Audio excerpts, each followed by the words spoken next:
भगवान महादेव की पवित्र नगरी में गोपाल की दिव्य कथा, भगवान कृष्ण को हरि कहा गया और भगवान भोलेनाथ को हर कहा गया, और दोनों को मिला दे तो हो जाता है हरि हर। यानी अवंतिका में हरि हर की कथा, हरि हर का दिव्य मिलन आप हम सब लोग श्रवण कर रहे हैं। और भगवान की क्या महती कृपा है साहब।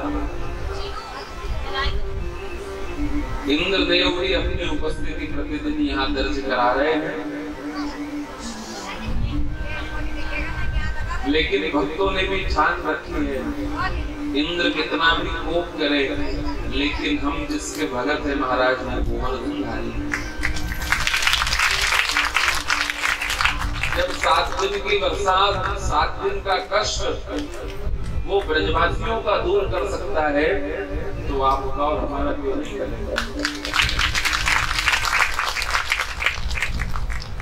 ठीक है, नीचे बैठने में थोड़ी असुविधा हो सकती है पानी से, लेकिन महाराज आज के जमाने में कुर्सी कौन नहीं चाहता।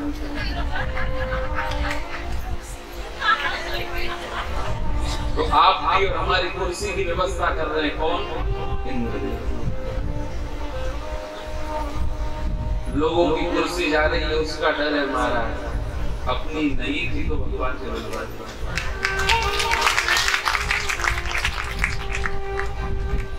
हाँ, अधिकतर कथाओं में हम कहते हैं महाराज कुर्सी पे वही बैठेगा जिसको वो बैठने में दिक्कत है, नीचे बैठने में प्रॉब्लम है, वही कुर्सी पे बैठेगा।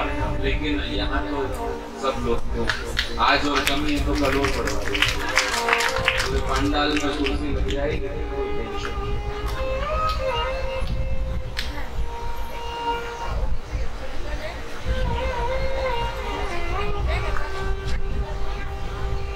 कलकल निनादिनी पतित पावनी, कलयुग के कलमशों को दूर करने वाली भगवती भागीरथी माँ गंगा के पावन तट पर विराजमान भगवान शुकदेव राजा परीक्षित को कथा सुना। क्या अद्भुत भाव है महाराज। यहाँ 2 विरले व्यक्तियों का मिलन हुआ है। गंगा के तट पे 2 अद्भुत व्यक्तियों का मिलन हुआ है। एक है जिसने भगवान को देख रखा, वो ध्यान से।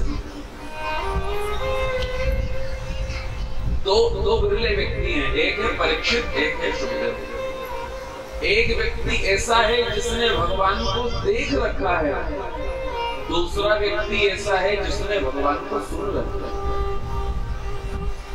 मैं जरा बात ऊपर की कर रहा हूं।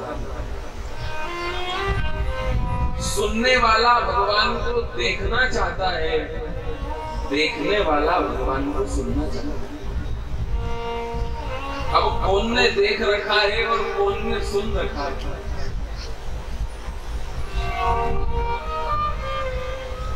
देख रखा है परीक्षित ने। गर्भ में जब उत्तरा के गर्भ में ब्रह्मास्त्र की अग्नि आई तो उत्तरा ने प्रार्थना की, तो वही भगवान उत्तरा के गर्भ में पहुंच के उस शिशु की रक्षा करता है। इसलिए परीक्षित ने भगवान को देख रखा है।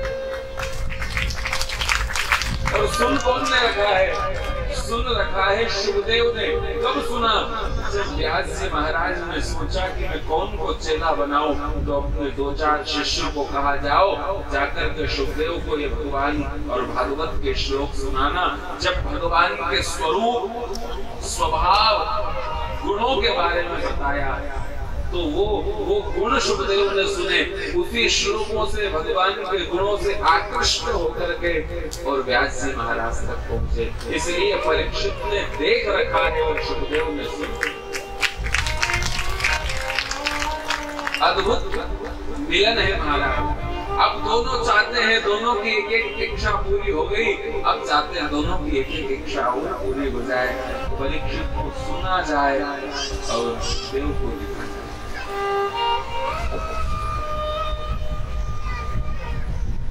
अब दोनों का मिलन हो गया है गंगा के तट पर। 7 दिन का श्राप मिला तो महाराज परीक्षित ने गंगा के तट का ही क्यों चयन किया? परीक्षित को पता है मेरे सबसे सन्निकट, मेरे सबसे पास में गंगा का तट है, और परीक्षित और सुखदेव का जहां संवाद हुआ उसे हम लोग शुक्रताल जो मुजफ्फरनगर में के आसपास स्थित है, और परीक्षित ने भी प्रश्न किया, गुरुदेव जल्दी मोक्ष पाने के लिए, जल्दी भगवान की प्राप्ति के लिए कौन सा सरल उपाय हो वो हमें बताओ। सुखदेव स्वामी भी कह रहे हैं, परीक्षित तेरे जैसा श्रोता नहीं है। परीक्षित बनना बड़ा कठिन विषय है। परीक्षित ने कह दिया, गुरुदेव कथितो वंश विस्तारो, जो भी कथा सुनानी है विस्तार से सुनाओ। एक बार तो सुखदेव स्वामी ने पूरी कथा 1 मिनट में सुना दी। ऐसे भगवान का अवतार हुआ, ऐसे लीला हुई और ऐसे भगवान चले गए। परीक्षित ने कहा, गुरुदेव मैं जानकार हूँ, मैं जानता हूँ भगवान की लीला के बारे में। मैं उन्हीं पांडवों का वंशज हूँ जिन पांडवों का रथ ठाकुर जी ने हाका है। मैं उन्हीं पांडवों का वंशज हूँ जिन पांडवों की हर सांस की रक्षा भगवान ने की है। इसलिए इतनी जल्दी कथा मत सुनाओ, विस्तार। और महाराज श्रोता ऐसा ही होना चाहिए। तो वक्ता भी तैयारी करके आएगा महाराज, श्रोता बड़ा क्वालिटी का है, इसलिए कथा भी क्वालिटी की सुनाने आप भी तैयारी के साथ जाया करो। यहाँ परीक्षित कह रहा है, महाराज इतने में काम नहीं चलेगा। सुखदेव जैसे महात्मा से कह रहा है, कथितो वंश विस्तार, विस्तार करिए आप। और महाराज बताएं, कथा कौन के सामने सुना रहे हैं? सुखदेव स्वामी, जिसने कथा को लिखा है, जिसने भागवत को लिखा है। व्यास जी भी वहां बैठे हैं, व्यास जी के पिताजी पाराशर भी बैठे हैं। पाराशर के पिताजी शक्ति तो रहे नहीं, लेकिन उनके भी पूर्वज वशिष्ठ जी वहां बैठे हैं। बड़े बड़े यति मुनि योगी सन्यासी साधु संत महात्मा वैरागी सब बैठे हैं। ऐसी सभा में कथा सुनाना बड़ा कठिन काम होता है। जब कोई विद्वान कथा सुनता है वहां कथा सुनाना कठिन कार्य होता है, लेकिन जब कोई अच्छा व्यक्ति, विद्वान व्यक्ति कथा सुनता है तो कथा सुनाने में भी आनंद आता है। एक बार हमने आज से 4-5 वर्ष पहले कथा करी थी, तो महाराज वो कथा जहां हमने कर्मकांड का अध्ययन किया था, कांटाफोड़ में गुरु गोविंद संस्कृत विद्यालय, जिसके संचालक है परम आदरणीय पूज्य गुरुदेव पंडित श्री नारायण शास्त्री। वहां वो प्रतिवर्ष एक कथा का आयोजन कराते हैं, वर्ष में एक बार। तो मध्य प्रदेश के बहुत अच्छे कथावाचक हैं वो, और जब उनके यहाँ कथा होती है तो 2-4, 10-20 कथावाचक और रोज सुनने आते हैं। कुछ शिष्य समुदाय भी कथा करते हैं, वो सब लोग भी वहां उपस्थित होते हैं। इस प्रकार से 25 से 30 कथावाचक रोज कथा सुनते हैं। अब महाराज एक बार उन्होंने मुझसे कहा कि तुम्हें कथा करनी है। मैं कहा ठीक है। कथा कब होगी? फरवरी का महीना नियुक्त किया गया और कथा प्रारंभ हुई। तकरीबन आज से 5 वर्ष पूर्व की बात है। वहां 25-30 व्यास जी महाराज जो खुद कथाकार हैं, देश में प्रदेश में हर जगह कथा करते हैं, वो सब लोग कथा सुनते थे और इस दास को वहां कथा सुनाने का सौभाग्य मिला महाराज। वो भी एक अद्भुत क्षण था। हम लोग वृंदावन में प्रति अधिक मास में कथा करने जाते हैं।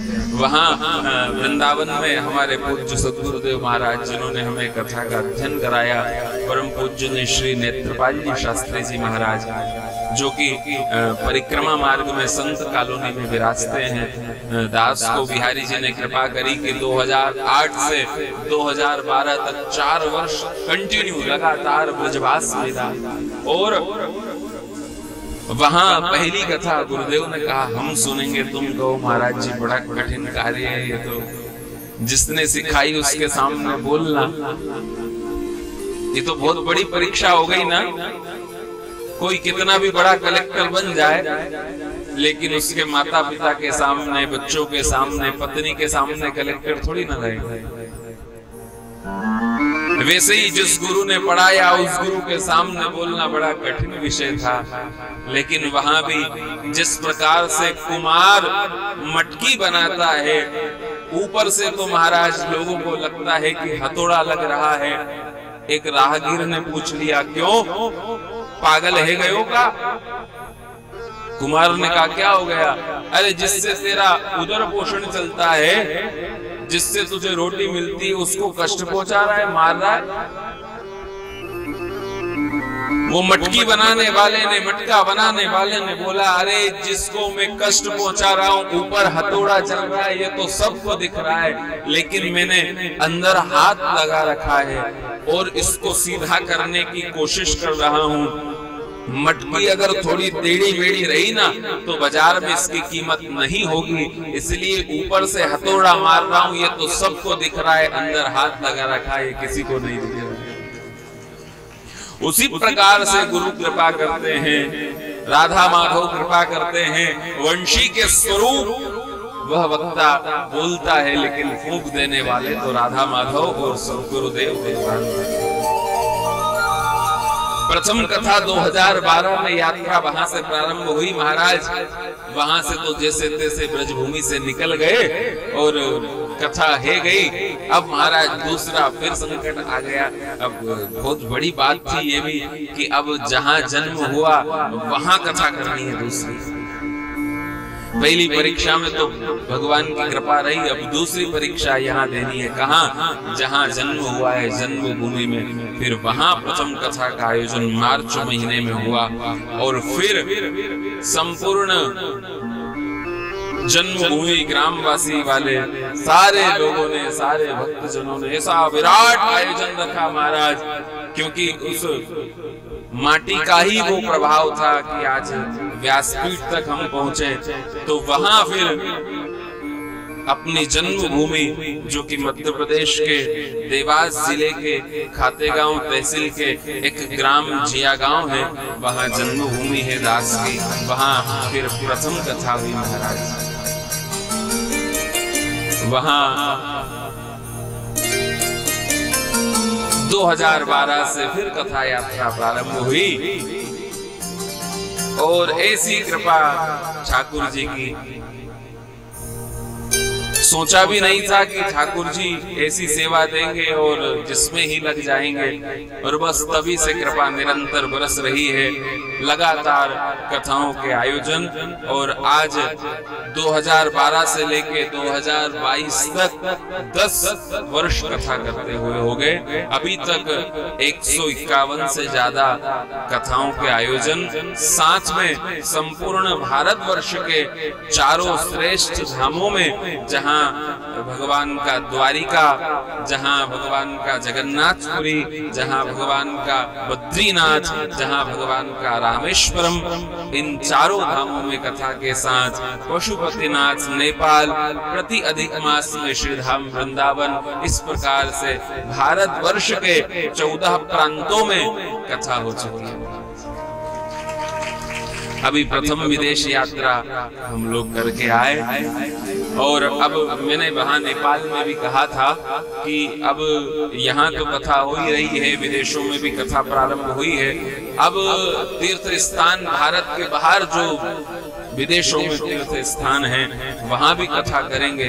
तो एक भाव आया था कि जानकी का हरण करके रावण लंका ले गया था, तो एक कथा श्रीलंका में जाकर तो वहां भी एक अद्भुत आनंद होगा और बहुत सारे भगत लोग महाराज जाने के लिए तो तैयार रहते हैं, बस पता लगे। और आज से कथा का विशेष प्रसारण डी लाइव भक्ति धारा यूट्यूब चैनल के माध्यम से होगा, क्योंकि जितने लोग कथा सुनते हैं, जिन्होंने यूट्यूब पे सुनी, जो यात्रा में गए थे, वो महाराज रोज फोन लगा रहे, दिन भर फोन।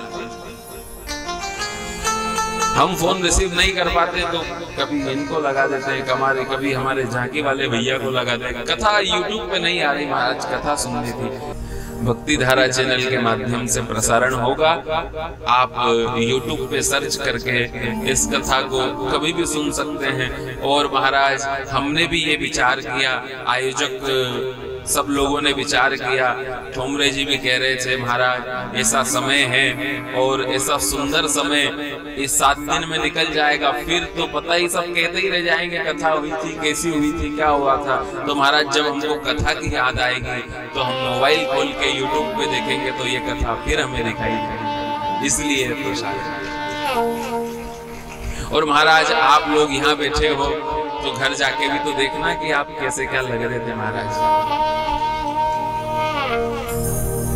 आप सब लोग और आज से सब लोगों को मैसेज कर देना व्हाट्सएप पे, जो कथा हम लोग अपने घर बैठे या उज्जैन में या साईं बाग में सुन रहे हैं, इसका आप भी जो जहां बैठा है पूरे भारतवर्ष में, देश में, विदेश में, वो यूट्यूब के माध्यम से इस कथा को अपने घर बैठे सुन सकता है। ऐसी व्यवस्था आज से यहाँ की है।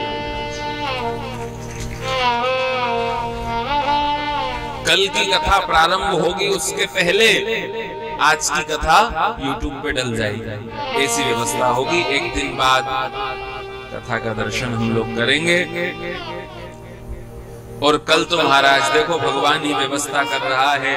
कल भगवान श्याम सुंदर नंद नंदन का जन्मोत्सव आने वाला है, प्राकट्य उत्सव।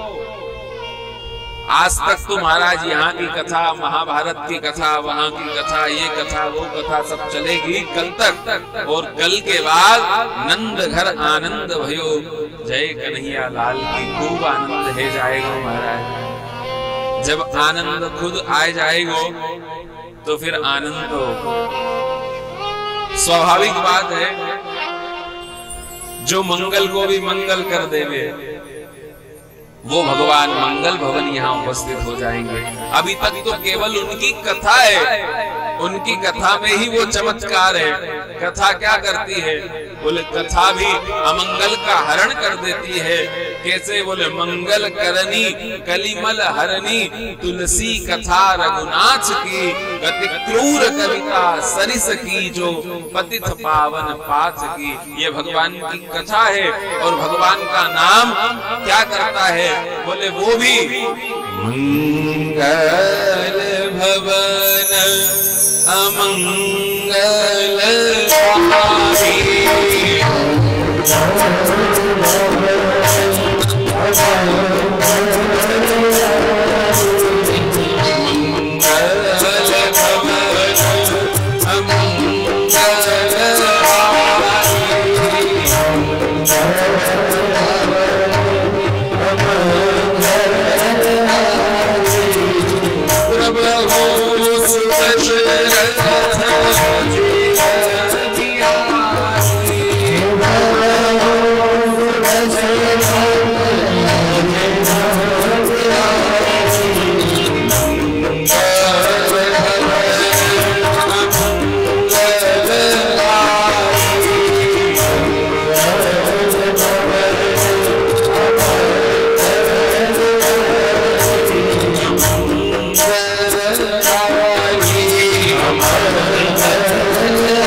ये मंगल कर देने वाली है महाराज, अमंगल का हरण कर देने वाली है।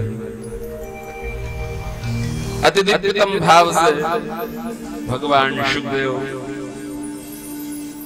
राजा परीक्षित को वर्णन कर रहे हैं। राजन, सबसे पहले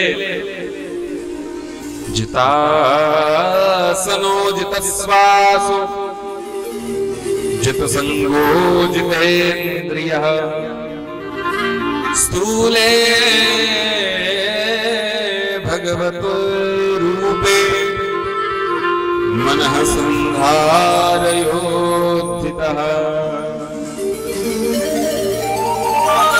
राजन, सबसे पहले जितासनो, अपने आसन पर विजय प्राप्त करना सीखो।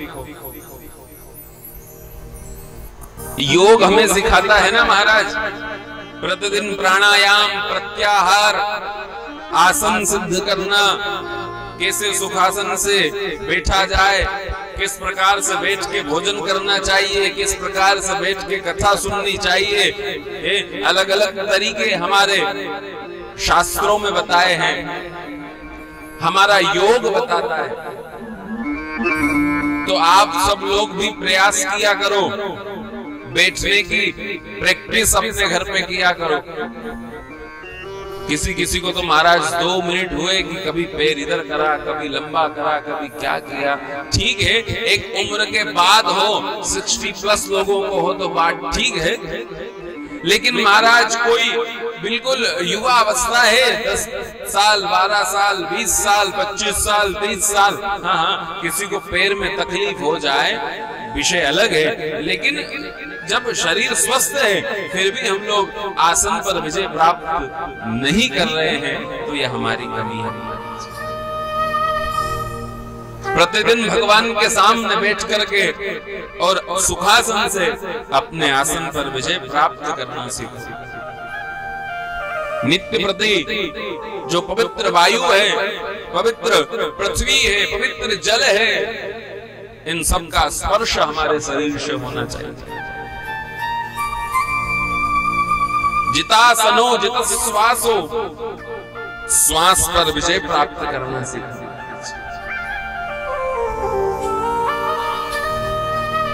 हम लोग करते ना, कोई बहुत सारे लोग टीवी में देखते हैं, प्राणायाम करते हैं, प्रत्याहार करते हैं। अब महाराज एक व्यक्ति प्राणायाम कर रहा था, टीवी चल रही थी। अब कोई योगी राज प्राणायाम करा रहे थे, उन्होंने कहा ऐसा करो, उसने कहा आसन लगाया, उसने कहा श्वास को रोको, श्वास को रोके, श्वास को छोड़ो, श्वास को छोड़ा। फिर महाराज टीवी में से आवाज आई, अपनी श्वास को खींचो। उसने श्वास को खींचा, बोले रोक के रखो, उसने श्वास को रोका, इतने में लाइट चली गई। अब महाराज वो श्वास को रोका, घर वाले आए, अरे श्वास छोड़, नहीं तो मर जाएगा। महाराज लाइट चली गई। उसने जैसे जैसे श्वास को छोड़ा, महाराज हाँफने लगा। और योग भी महाराज धीरे धीरे करना चाहिए। पहले दिन कौन सा, दूसरे दिन कौन सा, 15 दिन में कौन सा आसन लगाया जाए। और योग करना भी महाराज 60-70 साल की उम्र हो जाएगी जब योग की याद आएगी तुमको। उस समय महाराज एक व्यक्ति ऐसे ही योग करने लगा। अब जो 6 महीने बाद का आसन था ना, वो उसने पहले ही दिन लगा लिया। सामने बैठा महाराज योगी ने कहा कि अपने पैर को उठाओ और अपने मूड पर।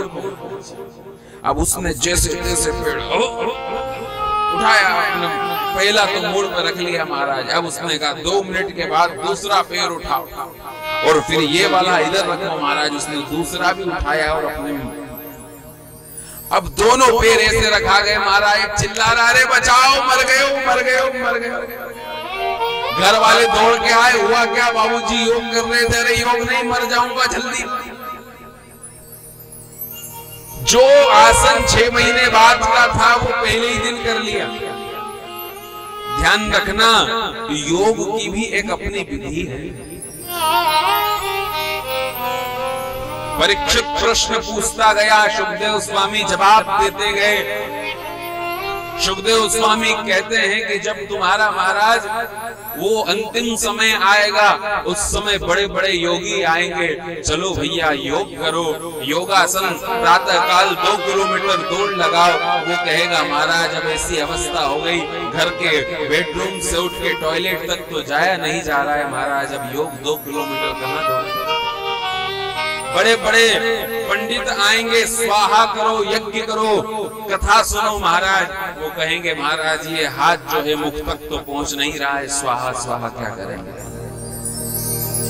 उस समय में फिर व्यक्ति को क्या करना चाहिए? उस समय में जब कोई काम ना बन सके, जब तुम हवन ना कर सको, जब तुम कथा ना सुन सको, जब तुम योग ना कर सको, जब तुम ध्यान ना लगा सको, जब तुम अभिषेक ना कर सको, उस समय अपने जीवन का अभ्यास ऐसा बना लेना, उस समय कुछ कर पाओ या ना कर पाओ, दोनों हाथ उठा करके ऊर्ध्वबाहु होकर के और हरे राम राम राम हरे हरे, हरे कृष्णा कृष्ण कृष्ण हरे।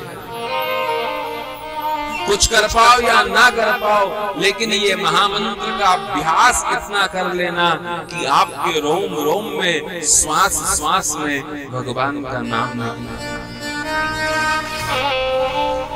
जो चीज हमें सहजता से मिल जाती है, उसकी हम लोग कीमत नहीं समझते,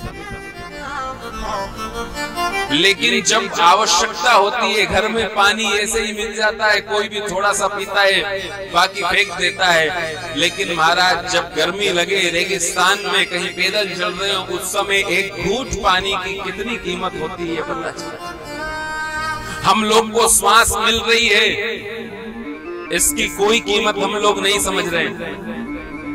ऑक्सीजन मिल रहा है, इसकी कोई कीमत नहीं। लेकिन अभी थोड़े दिन पहले एक समय ऐसा आया कोरोना काल का, जब पता लगा ऑक्सीजन की क्या कीमत है।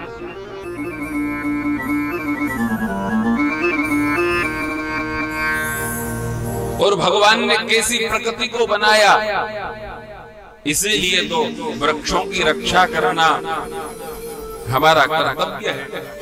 और आप सब जितने लोग यहाँ बैठे हैं, हम हर कथा में निवेदन करते हैं कि आप कुछ करो या ना करो, लेकिन प्रकृति के दर्शन करते हुए आप लोग, जब आपका जन्म दिवस आए, जब आपकी विवाह वर्षगांठ आए, जब घर में कोई उत्सव हो, तो आप कोई और काम करना या मत करना, केक काटो या मत काटो, लेकिन एक वृक्ष जरूर लगा देना, ताकि श्वास जो तुम ले रहे हो उसका कर्ज प्रकृति को चुका दे। और भैया मैंने तो एक महापुरुष के मुख से सुना था कि जब हमारा कर्म होता है, उसमें लकड़ियों की आवश्यकता लगती है, और वो लकड़ी भी किसी वृक्ष की ही होती है। तो कम से कम जीवन में इतने वृक्ष तो लगा के जाओ कि अंतिम समय में जितनी लकड़ी लगे उतने वृक्ष आप लगा के चले जाओ।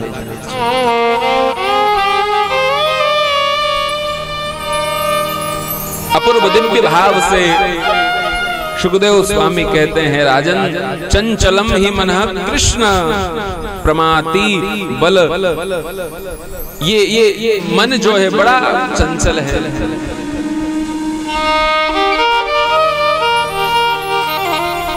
प्रमाति बल दृढ़, ये मन चंचल है, इसीलिए इसको भगवान में लगाया जाए। भगवान में कैसे लगाएं? बोले गुरुजी, भगवान के सामने बैठते हैं, संसार में दिन भर रहे, 3 घंटे फिल्म देखने जाए, थिएटर में कब गुजर जाए पता ही नहीं चलता। भगवान के सामने 3 मिनट बैठे, हाथ में माला ले, आंखें बंद करे तो पूरा संसार दिखाई दे। फिर अपने मन को केंद्रित कैसे करें? सुखदेव स्वामी ने एक सरल रास्ता बनाया और कहा, इंद्रियों पे विजय प्राप्त करनी है तो देखना इंद्रियों के न घोड़े भगे, इनमें निष्दिन ये संयम के कोड़े लगे। अपने रथ को सुमारक चलाते चलो, कृष्ण गोविंद गोपाल गाते चलो। हमारी इंद्रिय के घोड़े अपनी अपनी ओर भाग रहे हैं, तो उन घोड़ों पे नियंत्रण करने के लिए लगाम होती है, कोड़े होते हैं ना। जो रथ हाँकता है उसके हाथ में कोड़ा होता है, जैसे ही पड़ता है घोड़े को रुक जाता है। वैसे ही हमारी इंद्रिय रूपी घोड़े जब भागे तो उनको कौन से कोड़े लगाएं? बोले संयम के कोड़े लगाते हैं। हम कथा में आए, मन नहीं लग रहा है, हमारी इंद्री कहेगी कहां परेशान होगा, कब आरती होगी, चलना जरा बड़ा बढ़िया एयर कंडीशन में सोएंगे, चलना। वो हमारा जब मन कहे, इंद्री कहे, तुरंत उसमें कोड़ा लगा। चंचलम ही मनः कृष्ण, मन बड़ा चंचल है। इसलिए शुभदेव स्वामी कहते हैं, राजन जितासनो जितस्वा जित संगो जितेन्द्रिय स्थूले भगवतो रूपे मनः संधार्योऽधिकः।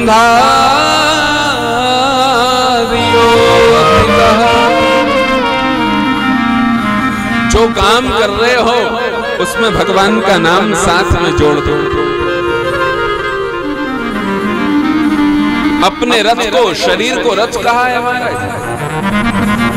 रथ में घोड़े होते हैं, बोले 5 कर्मेंद्रिय 5 ज्ञानेंद्रिय इस शरीर रूपी रथ के घोड़े हैं।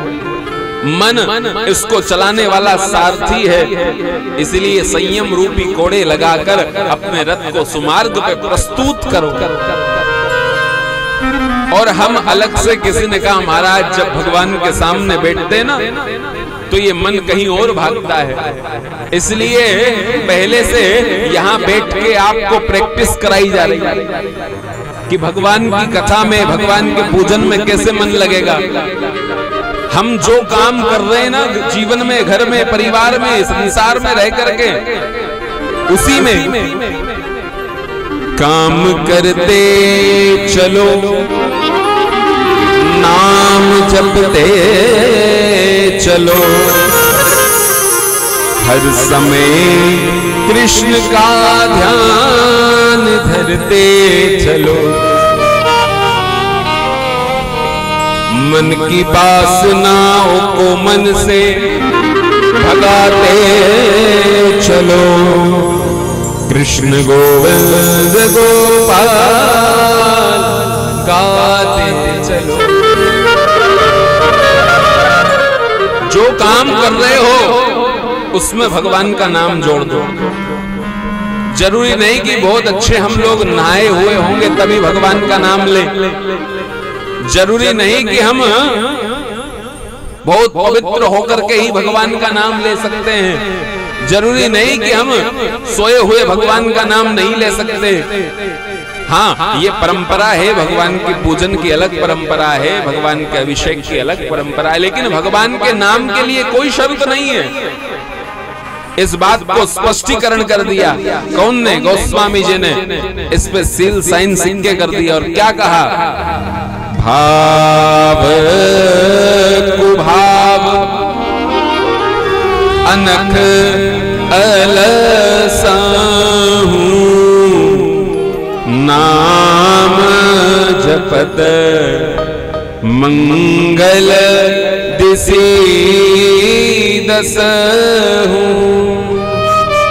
भाव से, कुभाव से, आलस्य से, सोए हुए, जागते हुए, चलते हुए, कैसे भी भगवान का नाम ले सकते, कैसे भी ले सकते। हाँ, भगवान की पूजन की, अर्चना की, वंदना की एक अलग परंपरा है, अलग विधि है, लेकिन कभी कभी समय ऐसा आए तो कभी भी ले सकते हैं। और जब हम कभी भी भगवान का नाम लेंगे तो क्या होगा? याद आएगी उनको कभी ना कभी, कृष्ण दर्शन तो देंगे कभी ना कभी।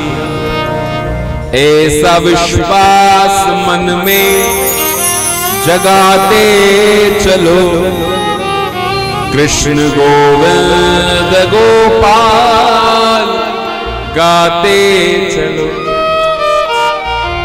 जब हमेशा कोई किसी को याद करे तो एक आध बार तो भगवान को भी याद आएगी ना। ऐसा कहा ना, हमारे सामान्य जीवन में ऐसा होता है ना, कभी कभी महाराज ऐसी हिचकियां आती है तो लोग कहते हैं महाराज कोई किसी को याद कर, कोई अपना अपने को याद कर। तो वैसे ही हम जब भगवान को याद करेंगे तो कभी एक आध हिचकी तो भगवान को आएगी। राम नाम रटते रहो जब लग घट में प्राण, कबहू तो दीन दयाल के भनक पड़ेगी कान।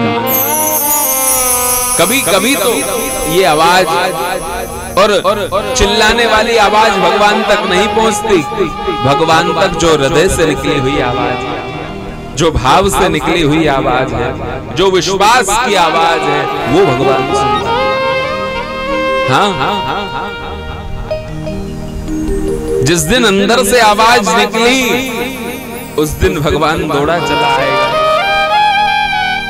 इतिहास गवाह है, शास्त्र कहते हैं दिल से पुकारा था मीरा ने, हृदय से पुकारा था तुकाराम ने, तो भगवान दौड़े चले आए। हृदय से पुकारा था नरसिंह मेहता ने, हृदय से पुकारा था नानी बाई ने, हृदय से पुकारा था महाराज ध्रुव ने, हृदय से पुकारा था प्रहलाद ने, हृदय से पुकारा था धन्ना जाट ने। जिनने हृदय से पुकारा है उनके यहां भगवान दौड़ते हुए गए।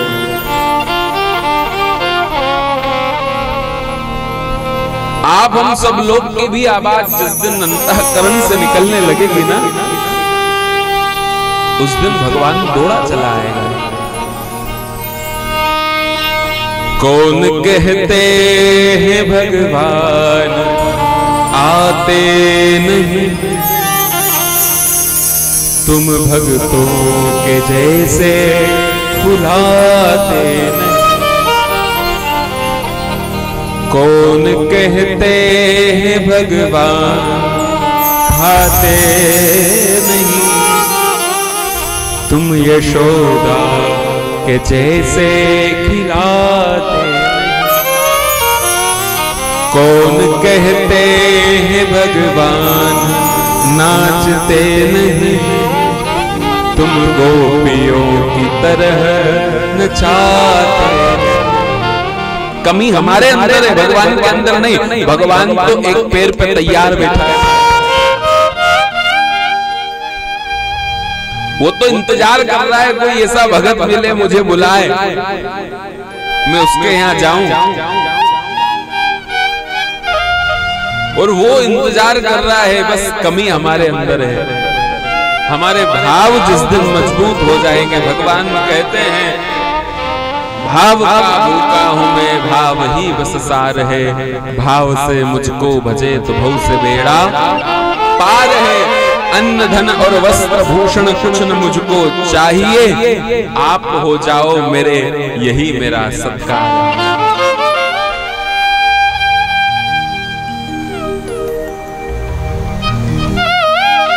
हम आपके और आप हमारे है जाएं। दोनों का प्रेम इतना आगाध हो जाए, दोनों की लगन इतनी है जाए। दो तन एक मन जिसको लगन कहते हैं। लगन काय को कहते हैं पता है? शादियों में लगन लिखाई जाती है, तो वो लगन का एक ही अर्थ होता है, शरीर चाहे दो रहे लेकिन मन एक रहे, उसी को लगन कहते हैं। वैसी लगन लगी मीरा की, वैसी लगन लगी भक्तों की महाराज। ऐसी लागी लगन मीरा हो गई मगन, ए वो तो गली गली हरि गुण गाने लगी, महलों में पली बन के जोगन चली, ए मीरा रानी दीवानी कहाने लगी। ऐसी लागी लगन मीरा हो गई लगन, ऐसी लागी लगन मीरा हो गई लगन,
ऐसी लागी लगन मेरा, वो तो गली गली हरि गुण गाने लगी। महाराज, जहां अपने वाले का भी त्याग करना पड़े, अगर कोई आपके हमारे घर में भगवान से विमुख हो तो चाहे वो कोई भी हो उसका त्याग कर देना चाहिए। ध्यान रखिए, इतिहास गवाह है। किसी ने पहले ऐसा किया है? बोले हाँ किया है। कौन कौन ने? जागे प्रिय न राम वे दे,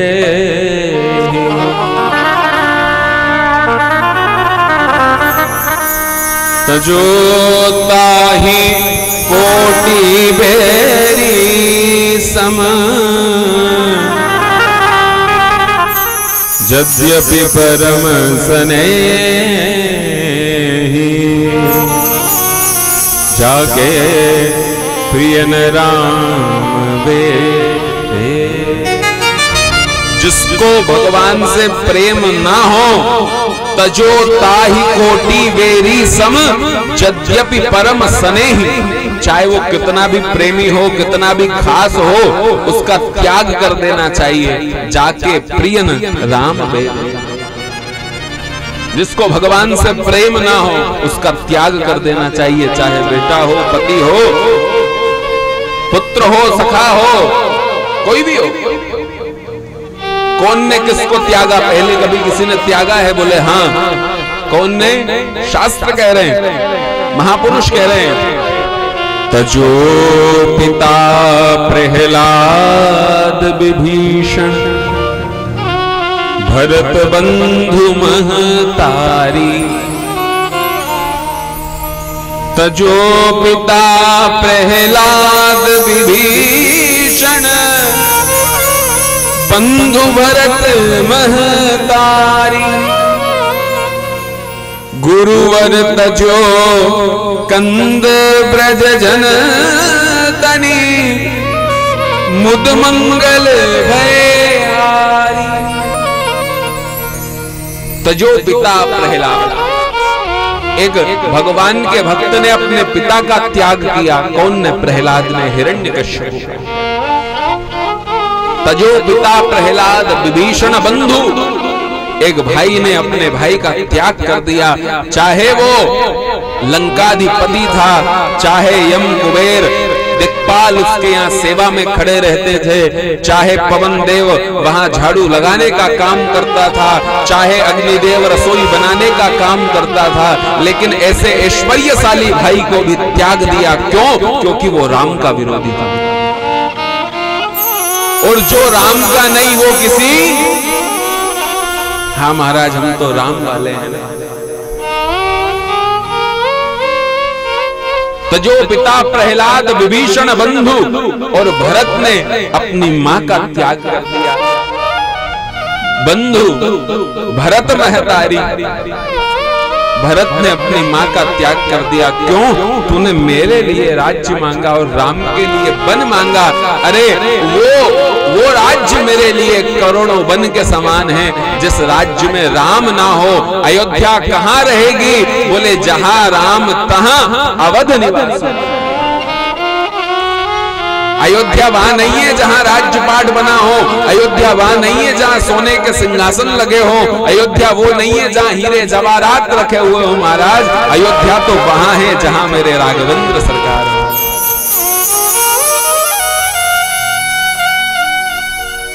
इसलिए अपनी मां का त्याग कर दिया।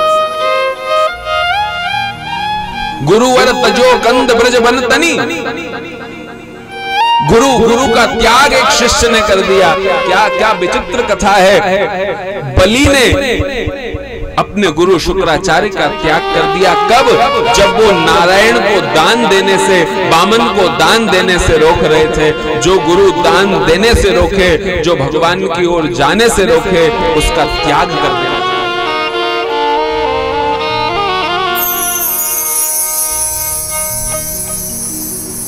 तजो पिता प्रहलाद विभीषण बंधु भरत महतारी, गुरु बल तजो कंद ब्रज बनतनि मुद मंगल भय हारी। जाके प्रिय न राम वेदेहि तजो ताहि कोटि वेरी सम यद्यपि परम स्नेहि। कितना ही प्रेमी हो भाई, ध्यान रखना, और रिश्तेदारी भी उन लोगों से ही जोड़ना, रिश्ता भी उनसे ही बनाना, प्रेम भी उन लोगों से ही करना जो भगवान के पक्ष वाले हो। महाराज, संसार में दो प्रकार के मुर्दे बताए हैं। एक मुर्दा तो वो है जिसके शरीर से प्राण निकल गए हो, ये तो सबको दिखता है कि ये मर गया। एक मुर्दा तो वो है जिसके शरीर से प्राण निकल गए हो, और दूसरा मुर्दा संसार में वो है साहब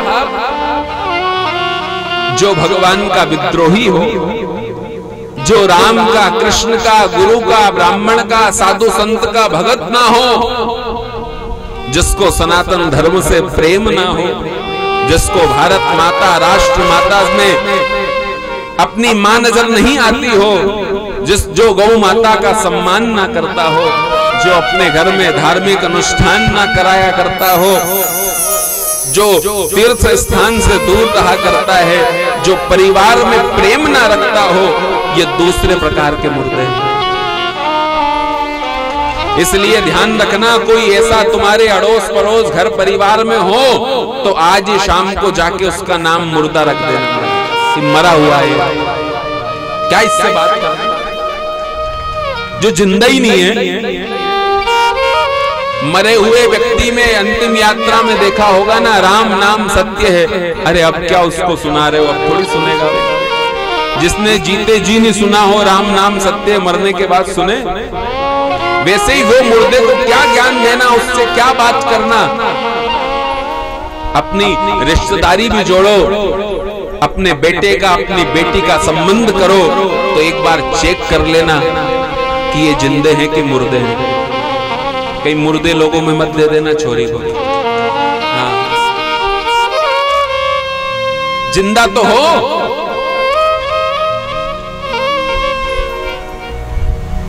ऐसे जीवन से क्या मतलब है महाराज, जो कभी धर्म के मार्ग पे चलता ना हो, जो कभी कथा ना सुनता हो, कभी अभिषेक ना करे, कभी पूजन ना करे, कभी उसके मन में दया ना आए, कभी गरीब दीन दुखियों की सेवा ना करे, कभी तीर्थ में जाके तीर्थाटन ना करे, कभी परिवार के साथ आनंद से ना रहे, वो मुर्दा है।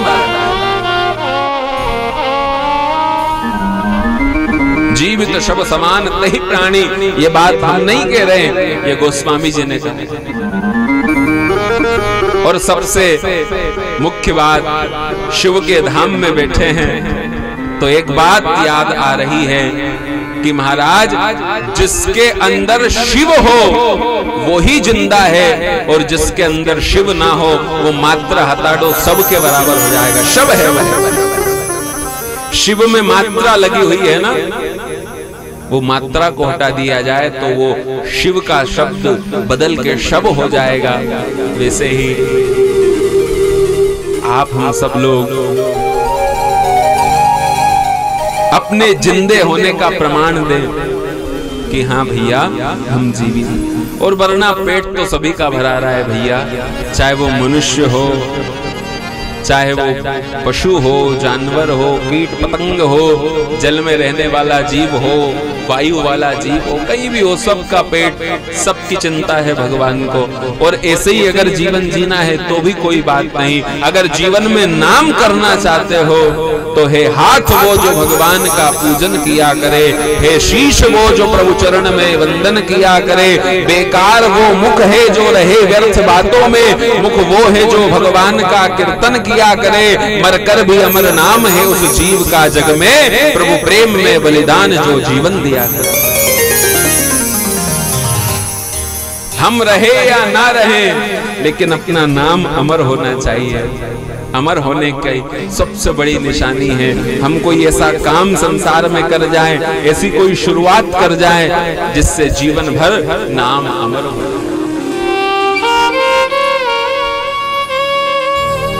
उदाहरण के तौर पे जैसे आप सब लोगों ने मिलकर ये मंदिर बनाया है, कहीं किसी ने प्याऊ की व्यवस्था की है, कहीं किसी ने प्रतिवर्ष यज्ञ शुरू कराया, कहीं भागवत शुरू कराई, लेकिन जब तक ये मंदिर रहेगा, जिन लोगों ने इसका झंडा उठाया होगा, जिन लोगों ने नींव के पत्थर लगाए होंगे, उन लोग का नाम अमर हो जाएगा, वो रहे या ना रहे कि इनने मिलकर मंदिर बनवाया।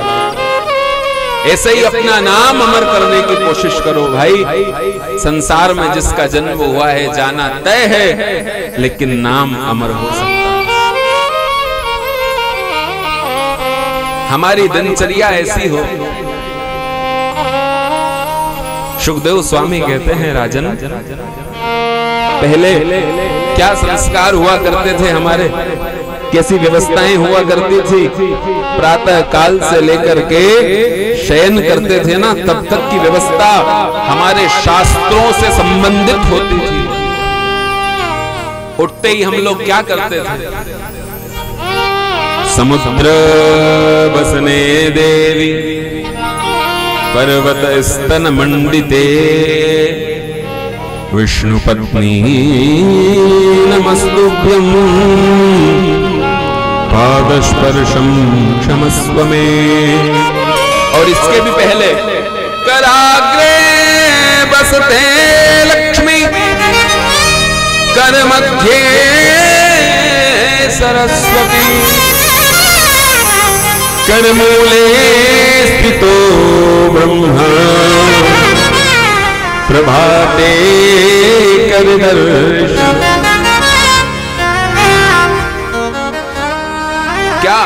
क्या दिन की शुरुआत होती थी? सबसे पहले उठ करके हम लोग अपने दोनों हाथों को इस प्रकार मल के और अपने हाथों के दर्शन करते थे, श्लोक बोलते। ये हमारी परंपरा थी। और आज भी जो लोग कहते हैं आज मैं उठा इसका मुंह देखा पूरा दिन बेकार हो गया, मैं दावे के साथ कहता हूं आप रोज उठ करके उठें। सबसे पहले जिस बिस्तर पे आप लोग सोए हैं उसी पे मात्र आधे मिनट के लिए 30 सेकंड के लिए अपना सुखासन लगाएं, आंखें बंद हो, अपने इष्ट का स्मरण हो, मात्र 30 सेकंड। और 30 सेकंड में अपने हाथ को मल के 30 सेकंड बाद अपनी पहली आंख जब खुले नजर सबसे पहले अपने हाथ पे कराग्रे वसते लक्ष्मी। हमारे हाथ के अग्रभाग में लक्ष्मी का वास। पैसे गिनते हो ना तो, और किसी से पैसे लेना हो देना हो तो इशारा कैसे करते हो? और शादी विवाह में कैसे उड़ाते हो? इसीलिए अग्रभाग में लक्ष्मी का वास।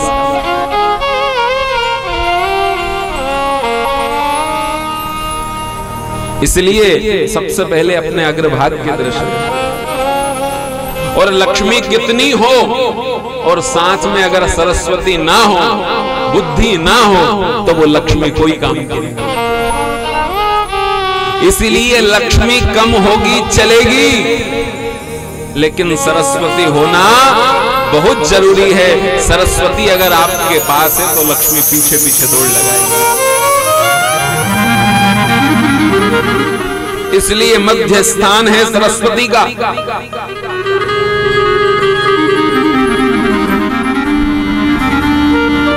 हम लोग तो बस वर्ष में एक बार पूजन करके रह जाते हैं। बसंत पंचमी है, आज सरस्वती जी को माला चढ़ा दो और हो गया। ऐसा नहीं, प्रतिदिन सरस्वती जी का स्मरण हो। हम लोग जो शब्द कह रहे हैं दिन भर में, हम लोग जो अपनी बुद्धि से कार्य कर रहे हैं, हमको जो ये सब प्राप्त हुआ है, ये सरस्वती से हुआ है। कोई व्यापार करता है उसकी बुद्धि चलती है सरस्वती से। बुद्धि की अधिष्ठात्री है सरस्वती।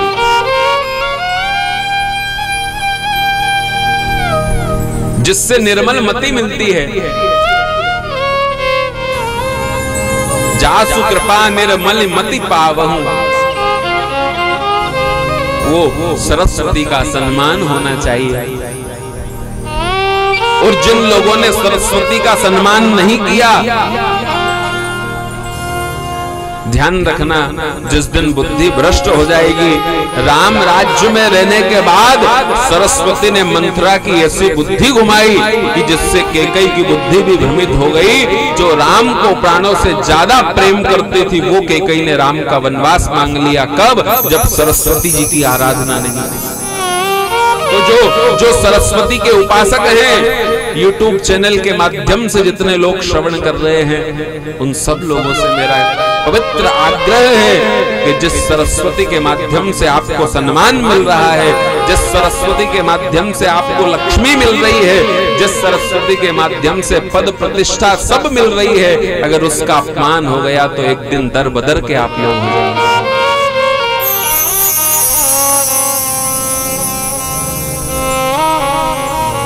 ये जितने भी लोग बैठे हैं, ये सरस्वती के उपासक हैं।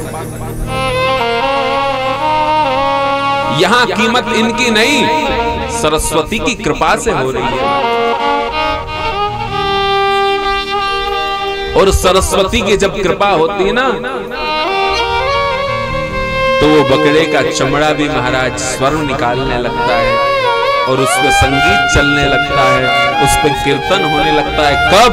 जब सरस्वती की कृपा हो। और जिस दिन सरस्वती की कृपा हो गई, उस दिन मूकं करोति वाचालम पंगुं लंघयते गिरिम यत्कृपातमहं वंदे परमानंद माधवम। भगवान कृपा कर दे तो महाराज गूंगा भी बोलने लगता है, लंगड़ा भी दौड़ लगाने लगता है,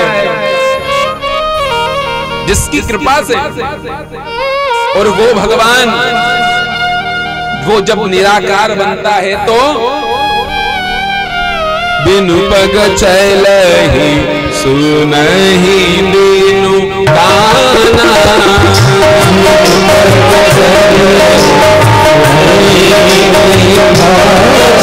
परमात्मा का स्वभाव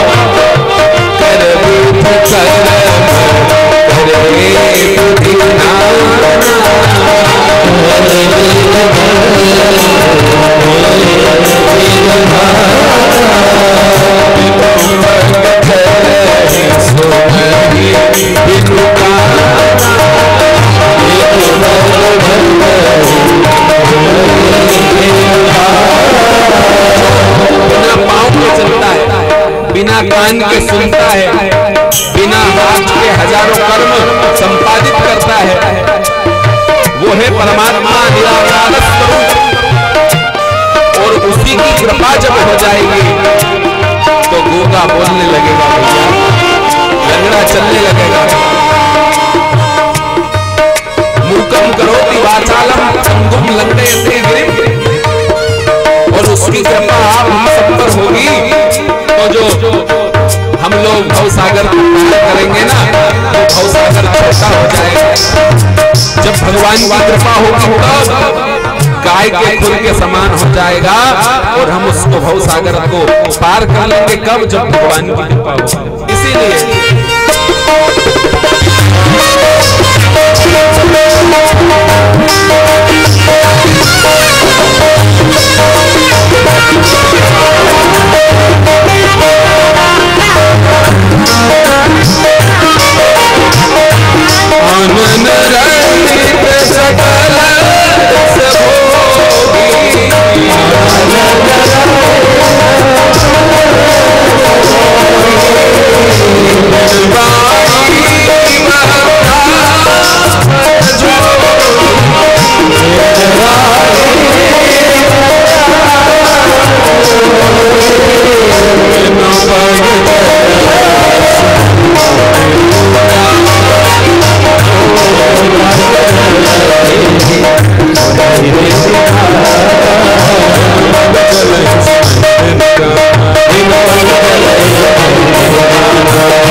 आनंद रहित सकल सकल रस भोगी। बिन वाणी वक्ता बर जो, जिसकी वाणी नहीं है लेकिन फिर भी बहुत बड़ा वक्ता है।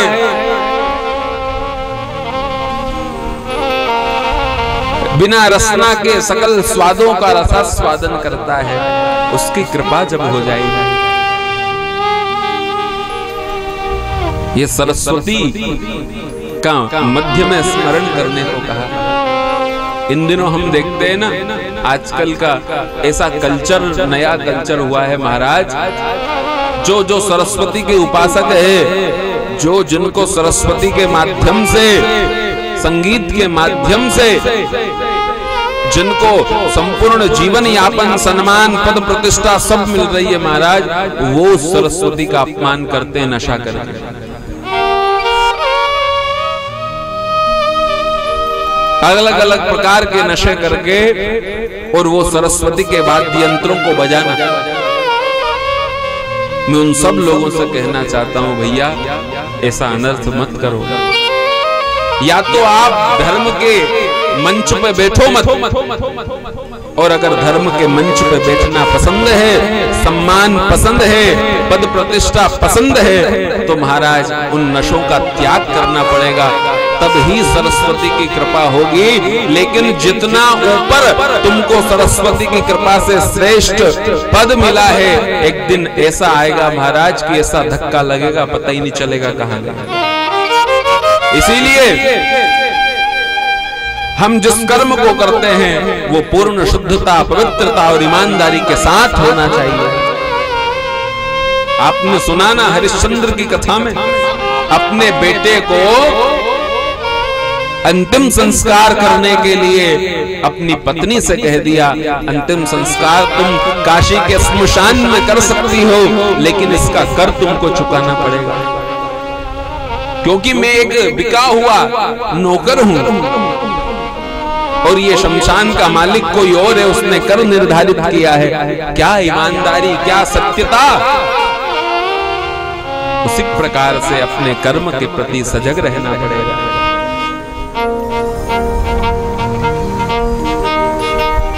प्रभाते कर दर्शनम, सबसे पहले उठ के हम अपने हाथों के दर्शन करें।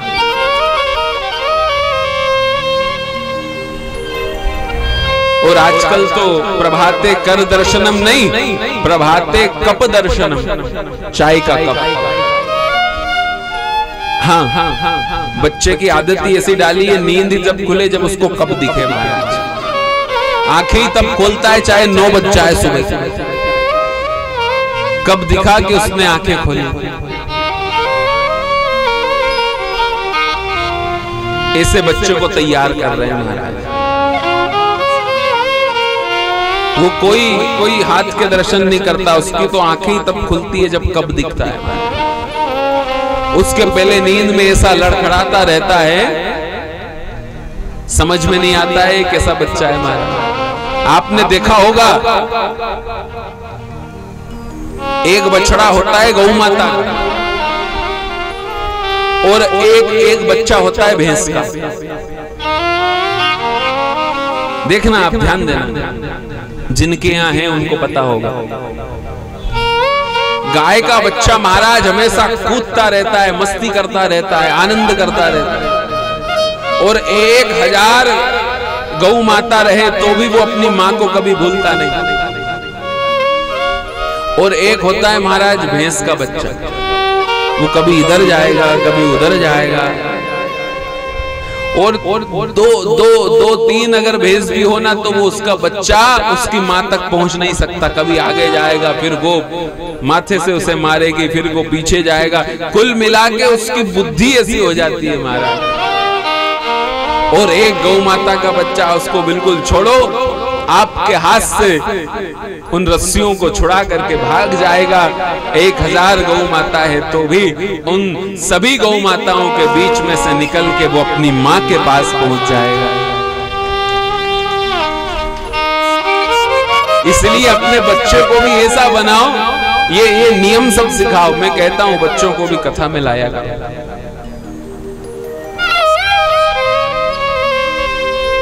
फिर हम लोग जब हाथ के दर्शन करें तो दूसरा काम उठने के बाद का हम लोग पृथ्वी को प्रणाम करें।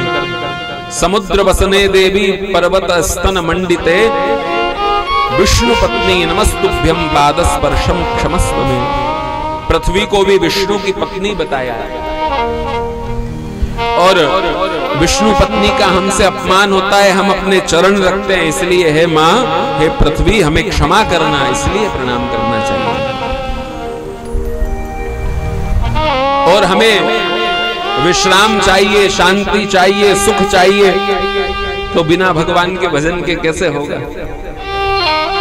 दिवस गवाया खाए के रेन गवाई सो, तुलसी बिनु हरि भजन के सुख शांति कहाँ ते हो। सुखिया सब संसार है, खावे सोवे, दुखिया दास कबीर है, जागे और रोए।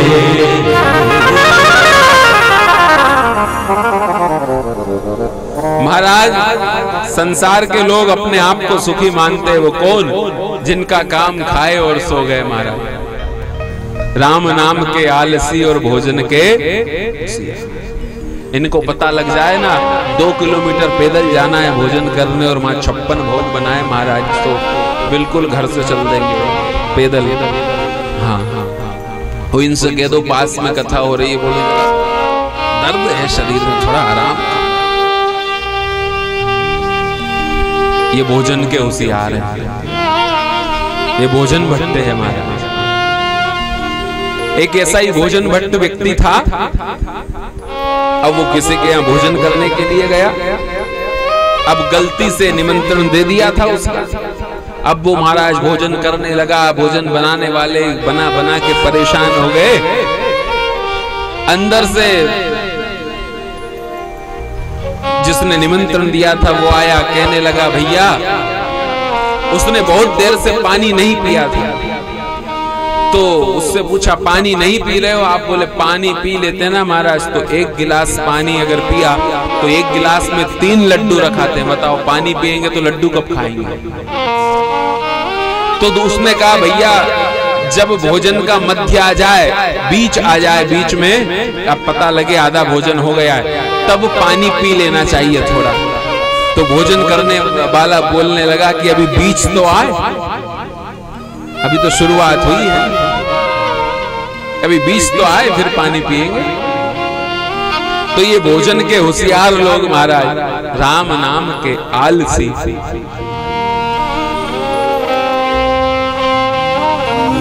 शतम विहाय भोक्तव्यम सहस्त्रम स्नानम माचरेत्। कहा गया है 100 काम छोड़ के भोजन कर लो, 1000 काम छोड़ के स्नान कर लो, शतम सहस्त्रम स्नानम माचरेत्। और 10,000 काम छोड़ करके, 1 करोड़ काम छोड़ करके, दुनिया के तमाम काम छोड़ करके, कोटिम त्यक्ता हरिम भजे, 1 करोड़ काम छोड़ करके भगवान का भजन करना। सुखदेव स्वामी वर्णन कर रहे हैं राजन, भगवान ने दिव्य शरीर दिया, सुंदर शरीर दिया, इसकी कीमत कब है? इसकी कीमत है भगवान का भजन करने से।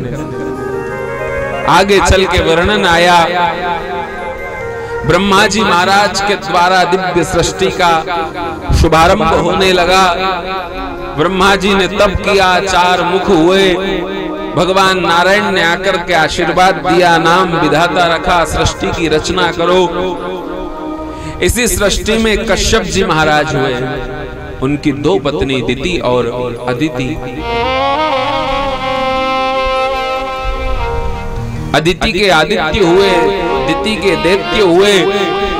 एक ही पिता के संतान है, लेकिन एक राक्षस हुए और एक देवता हुए। ये अंतर आया गर्भाधान से। असमय में दिति का गर्भाधान हुआ और पूर्व में श्रापित भगवान के पार्षद जय और विजय दोनों को सनत कुमारों का श्राप मिला था 3 जन्म के लिए राक्षस होने का। वही आज दिति के गर्भ में आकर के स्थापित हुए। पहले जन्म में हिरण्याक्ष और हिरण्यकश्यपु बने, दूसरे जन्म में महाराज रावण और कुंभकर्ण बने, तीसरे जन्म में दंत्रवक्त और शिशुपाल बने। समय आने पे दिति के गर्भ से उन दोनों का जन्म हुआ। पृथ्वी पे पाप हो गया। एक दिन नारद जी महाराज निकल रहे थे, हाथ में वीणा थी। हिरण्याक्ष की नजर गई, बाबा क्या हाथ में गदा है क्या? मैं आपसे युद्ध करना चाहता हूं, युद्ध करोगे? नारद जी ने कहा युद्ध कर तो नहीं सकते, युद्ध करा सकते, आपकी इच्छा हो तो मैं करा दूं। बोले अभी ब्रह्मा जी की नासिका से वराह का प्रादुर्भाव हुआ है, वो पृथ्वी को लेके आ रहे हैं पाताल से, अभी मिलवा दूंगा, चकाचक युद्ध हो जाएगा। वराह नारायण आए, पृथ्वी का स्थापन किया और हिरण्याक्ष का युद्ध कराया। हिरण्याक्ष को ऐसा भगवान ने मुष्टिका का प्रहार किया, वराह नारायण ने हिरण्याक्ष का उद्धार कर दिया। भक्त वत्सल भगवान की। धर्म की स्थापना परमात्मा ने की और भगवान जब जब भी अवतार लेकर के आए हैं तब तब विप्रधेनु सुर संत हित लीन मनुज अवतार। ब्रह्मा जी महाराज के द्वारा दिव्य सृष्टि की रचना हुई और परमात्मा ने सृष्टि को बनवाया। नाम तिहारा तारणहारा, कब तेरा दर्शन होगा, जिसकी रचना इतनी सुंदर, वो कितना सुंदर होगा। दीन दयाल दया के सागर, जग में नाम तुम्हारा है, तुम बिन मेरे बाल कृष्ण प्रभु कोई नहीं हमारा। भव से पार उतरने हेतु, अरे तेरा ही चरण होगा, जिसकी रचना इतनी सुंदर, वो कितना सुंदर होगा। नाम तिहारा तारण। परमात्मा ने इस दिव्य सृष्टि का निर्माण यहाँ पर ब्रह्मा जी से कराया। अंत में ब्रह्मा जी महाराज ने एक पुरुष का और एक स्त्री का यहाँ स्थापन किया। पुरुष हुए स्वयंभू मनु, स्त्री हुई शत्रुपा। स्वयंभू मनु और शत्रुपा के 2 पुत्र हुए, प्रियवत और उत्तानुपाद। 3 बेटी हुई, आकुति, देवहूति, प्रसूति। स्वयंभू मनु पृथ्वी के प्रथम मनुष्य हुए। शत्रुपा पहली स्त्री हुई, इसलिए मनु और शत्रुपा की आप हम लोग संतान हैं, इसलिए हमको मनुष्य कहा जाता है।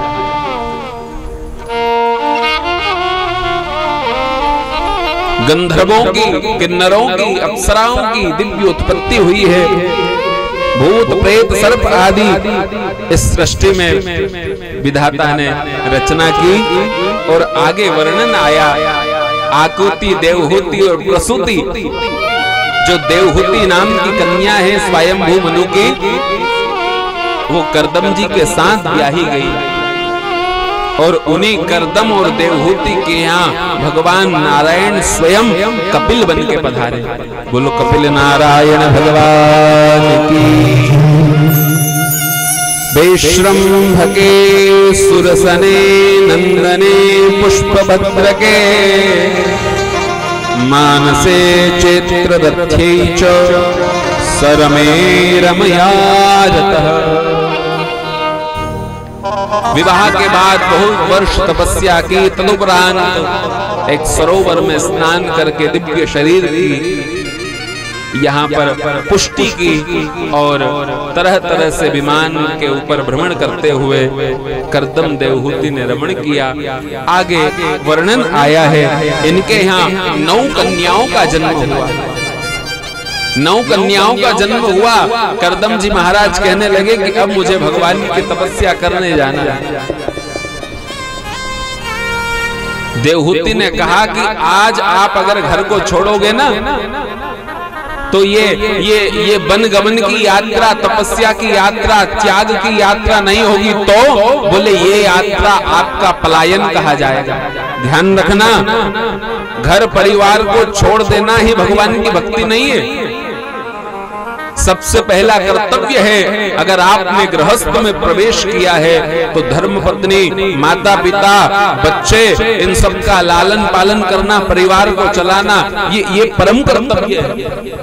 इनको छोड़ के जो बन जाके तपस्या करे उस भक्ति को भगवान स्वीकार नहीं करते। पहली भक्ति है हमारी माता पिता की सेवा, पहली भक्ति। हमारे शास्त्र ये नहीं कहते अरे महाराज जिम्मेदारियों से भागना होता है। देवहूति ने कहा मैं आपको बन जाने से रोक नहीं रही हूं, लेकिन फिर भी इन कन्याओं का विवाह कर दो, फिर आप वन की यात्रा करना। कन्याओं को 9 कन्याओं को 9 ऋषियों को सौंपी गई। तदुपरांत भगवान स्वयं कपिल देव जी पधारे और दिव्य जब कपिल देव जी का आगमन हो गया तब आज यहाँ करदम जी महाराज ने अपने गृहस्थ को छोड़ा। बच्चों को जवाबदारी देने के बाद, लेकिन महाराज आज तो इन दिनों तो क्या बात कहें, कहा ना कि जब बच्चे योग्य हो जाएं, पिता की चरण पादुका जब बालक को बनने लगे तो जवाबदारियां बालक को दे दी जानी चाहिए, पुत्र को।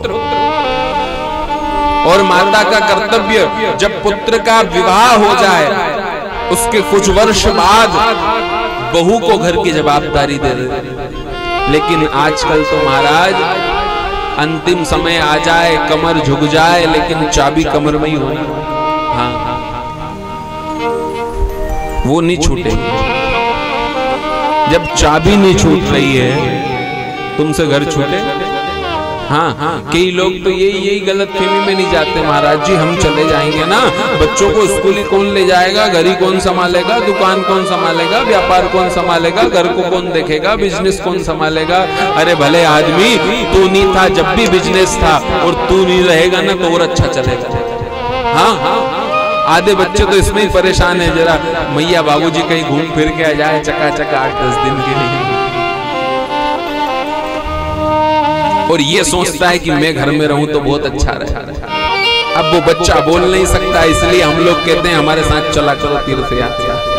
बोलो राधे राधे, जरा जोर से बोलो। हाँ, अपन नहीं थे तब भी संसार चल रहा था, अपन है तब भी चल रहा है, अपन नहीं रहेंगे तो और अच्छा चलेगा। तुम हो तब तक 1 करोड़ का बिजनेस चल रहा है, कमा लिए 100 करोड़, लेकिन पिताजी खर्च करने देते नहीं। बच्चे सोच रहे पिताजी जाए तो थोड़ा इन्वेस्टमेंट बढ़ाएं तो थोड़ा आय के स्रोत भी बढ़ेंगे, टर्नओवर बढ़ेगा। एक समय के बाद जवाबदारियां सौंप दी जाए और स्वयं की जवाबदारियां भगवान हमारे हैं, हम भगवान के हैं, वो जवाबदारी है जाए। अंत में कपिल देव जी महाराज और अपनी मां देवहूति दोनों का संवाद हुआ। देवहूति ने उच्च आसन पर बैठाया, पहचान गई ये भगवान है, मेरे बेटे बनकर आए हैं। माला पहनाई, तिलक लगाया। कपिल जी ने कहा मैया क्या कर रही हो? कभी तिलक लगाती, कभी उच्च आसन पर बैठा देती, कभी नीचे तुम बैठ जाती, कहती मुझे कथा सुनाओ, मैं आपका बेटा हूं। देवहूति ने कहा कि ये काम मुझे बहुत पहले करना था, आज तक मैं सोचती रह गई कि तुम मेरे बेटे हो, लेकिन तुम मेरे बेटे नहीं, साक्षात भगवान हो। और आज देवहूति कहने लगी, अपने पुत्र को उच्च आसन पर बैठा के स्वयं श्रोता बन के बैठ गई और ए जीवन है तेरे हवाले मुरलिया,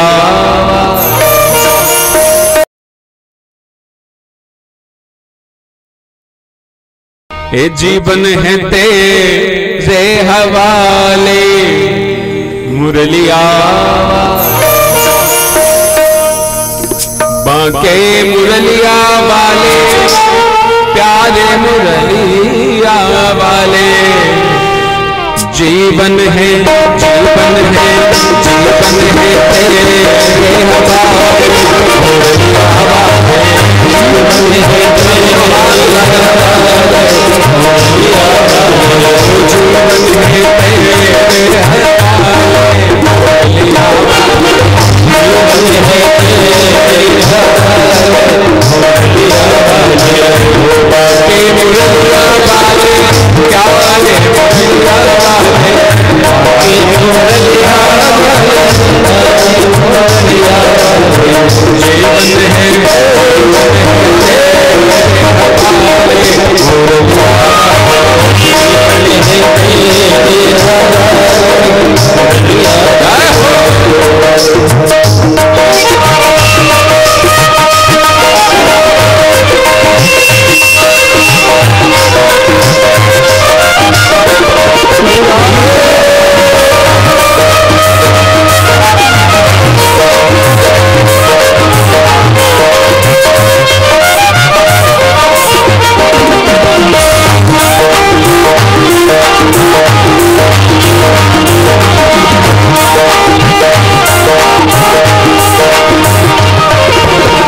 अपने चरण का दास बना ले, अपने चरण का दास बना ले, अपने चरण का दास बना ले, अपने चरण का दास बना ले, अपने चरण का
कठपुतली तेरे हाथ की, कठपुतली तेरे हाथ की, कठपुतली का नाम कठपुतली वाला, कठपुतली का नाम कठपुतली,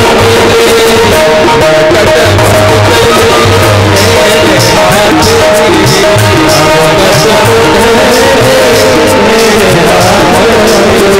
चाहे जैसे न चाहे मुरलिया वाले,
जाऊं वो तुझे नित में रानी लड़ाऊं छुपा कर दे गन में छुपा कर दे गन में छुपा कर दे गन में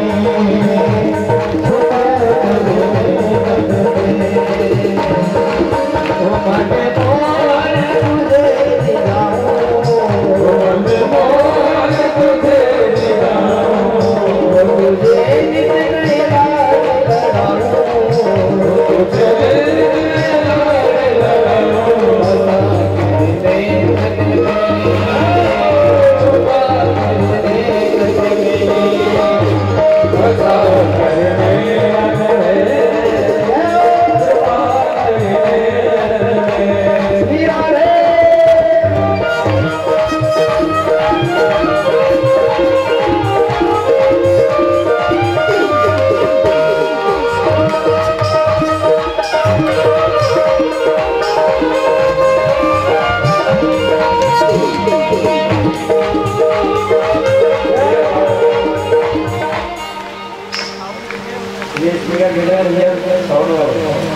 गीत बन जाओ तेरी बांसुरी की इतना भाती आनी तुम्हारा गीत बन जाओ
तेरी बांसुरी की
मुझको दिखा दो कभी ऐसा नजारा राधिका की संगीत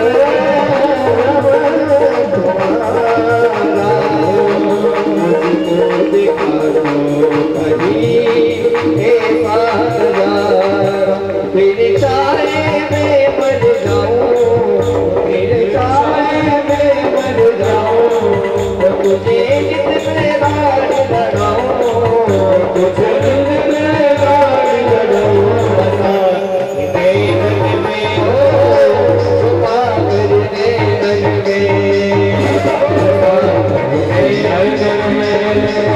छुपा कर नैन में छुपा कर नैन में मुझे दिलाओ तुझे कितने बार लगाऊं तुझे कितने बार लगाऊं बसा मेरे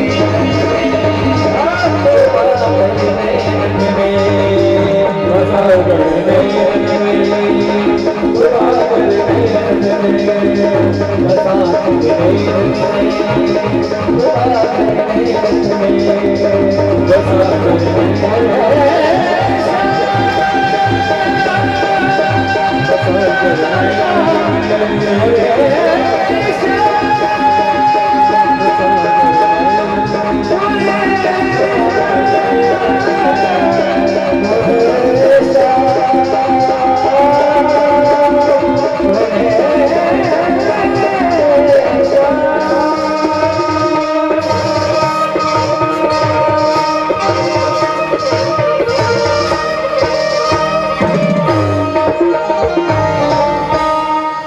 कपिल देवहूति का चरित्र श्रवण कराया। अंत में देवहूति ने अपने पुत्र कपिल देव जी महाराज से भगवान की दिव्य कथाओं का श्रवण किया।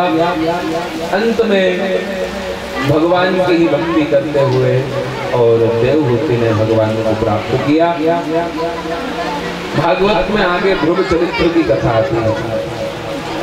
स्वयंभू मनु के जो दो बेटे हुए प्रियव्रत और उत्तानुपाद, उत्तानुपाद की दो पत्नी सुरुचि और सुनीति। सुनीति के यहाँ ध्रुव का जन्म हुआ, सुरुचि के यहाँ उत्तम का जन्म हुआ। एक दिन ध्रुव अपने पिता की गोद में बेचने जा रहा था। सौतेली माता सुरुचि ने रोक दिया। ध्रुव को क्रोध आया, अपनी माँ के पास गया और माँ से कहने लगा, माँ आज मैं अपने पिता की गोद में राज सिंहासन पर नहीं बैठ पाया। माँ ने क्या सुंदर शिक्षा दी, बेटा अगर तुम्हें बेचना हो तो परम पिता परमात्मा की गोद में जाकर के बेचो, क्या संसार के पिता की गोद में बेचो। ध्रुव उसी दिन अपनी माँ के वाक्य सुन करके और वन में तप करने के लिए चल दिए। रास्ते में नारद जी से भेंट हुई। नारद जी ने गुरु मंत्र दिया। जीवन में जब तक गुरु नहीं तब तक भगवान मिलेंगे नहीं, इसलिए पहले गुरु जी मिल गए।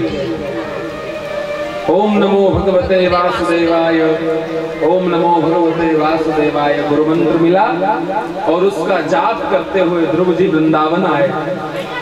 वृंदावन में 4.5 वर्ष के थे तब आए।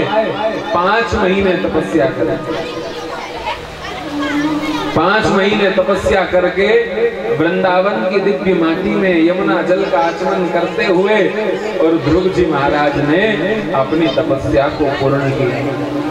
अंत में भगवान नारायण खुद ध्रुव जी को दर्शन देने के लिए आए। ध्रुव की आंखें बंद हैं, अंतःकरण में अपने हृदय में भगवान को निहार रहा है। उसी समय भगवान चतुर्भुज रूप धारण करके जो आए थे, अंतःकरण की झांकी को विलुप्त किया। उसी समय ध्रुव की आंखें खुली और भगवान को निहारा। भगवान के दर्शन किए। ध्रुव ने खूब भगवान को निहारा, स्तुति करना चाहता है। भगवान ने अपना शंख स्पर्श किया ध्रुव के कपोल से। ध्रुव बोलने लगा, योऽन्तः प्रवेश्य मम वाचमिमां प्रसूप्तां संजीवयत्यखिल शक्तिधरा स्वधाम्ना अन्यास्त्रहस्त्रचरणा श्रवणत्वगाभिः प्राणां नमो भगवते पुरुषाय तुभ्यं। भगवान की खूब स्तुति की। प्रभु आपने मेरी सोई हुई वाणी को जगा दिया, आपके चरणों में नमस्कार है। ध्रुव की भक्ति देखकर भगवान प्रसन्न हुए, वर मांग लो। ध्रुव ने कहा कुछ नहीं चाहिए, बोले मैं तो देना चाहता हूँ। भगवान ने कहा तुम 36,000 वर्ष तक राज्य करोगे, अंत में मेरे धाम को प्राप्त हो जाओगे। ध्रुव अपने पिता के यहाँ पधारे, 36,000 वर्षों तक राज्य किया और अंत में ध्रुव ने भगवान के धाम को प्राप्त किया।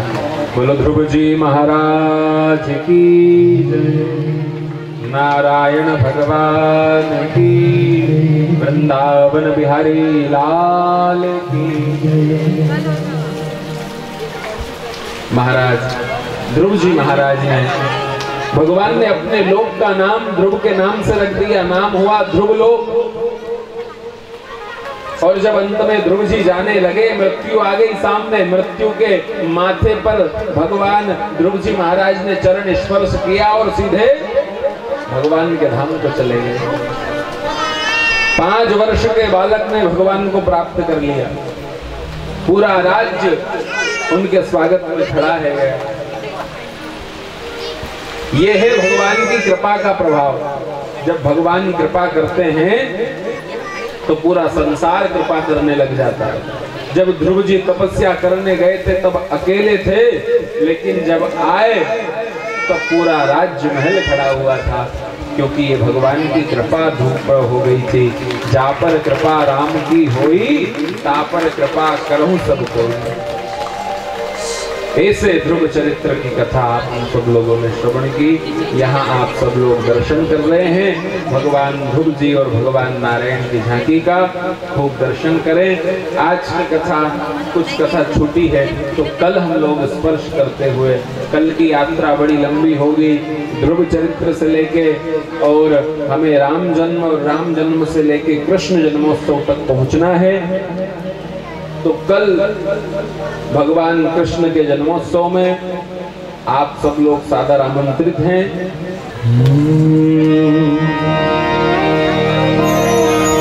कहीं नजर नहीं लग जाए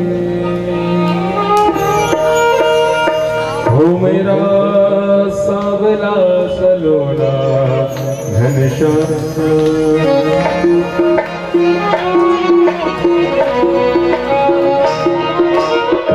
हो मेरा सावला सलोना घनश्याम, हो मेरा सावला सलोना घनश्याम, मेरा सावला सलोना घनश्याम, हो मेरा सावला सलोना घनश्याम।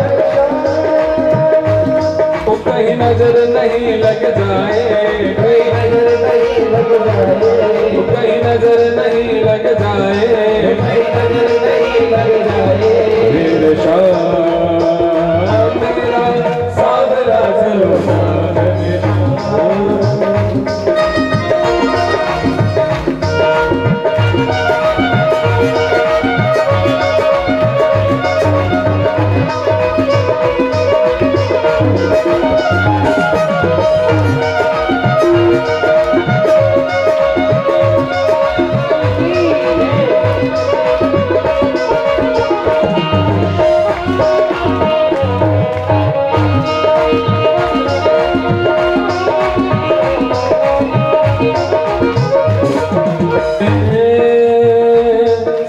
आशिक को तड़पाना गाना अच्छी बात नहीं है, अच्छी बात नहीं है, गाना अच्छी बात नहीं है। सच्चे आशिक को तड़पाना मोहन अच्छी बात नहीं है, मोहन अच्छी बात नहीं है, मोहन अच्छी बात नहीं है। हो ये भी मैंने माना मेरे जैसे और कहीं है, ये भी मैंने माना मेरे जैसे और कहीं है। हो ये भी मैंने माना मेरे जैसे और कहीं है,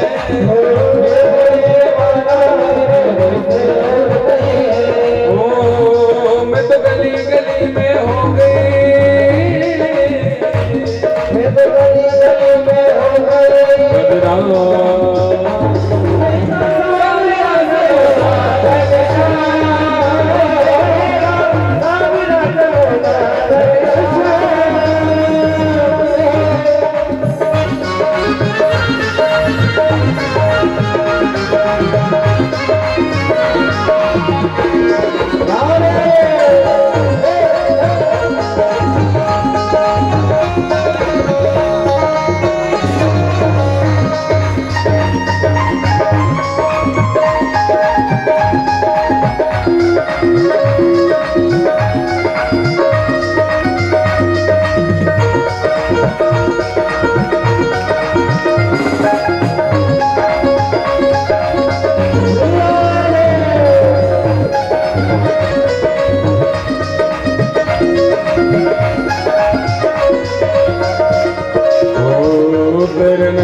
बड़े नशीले, मोटे मोटे बड़े कटीले, तेरे नैना बड़े नशीले, मोटे मोटे बड़े कटीले, तेरे नैना बड़े नशीले, मोटे मोटे बड़े कटीले, तेरे नैना बड़े नशीले, मोटे मोटे बड़े कटीले। वो कहीं नजर नहीं लग जाए, नजर नहीं लग जाए, कहीं नजर नहीं लग जाए, कहीं नजर नहीं लग जाए। मेरे शाह मेरा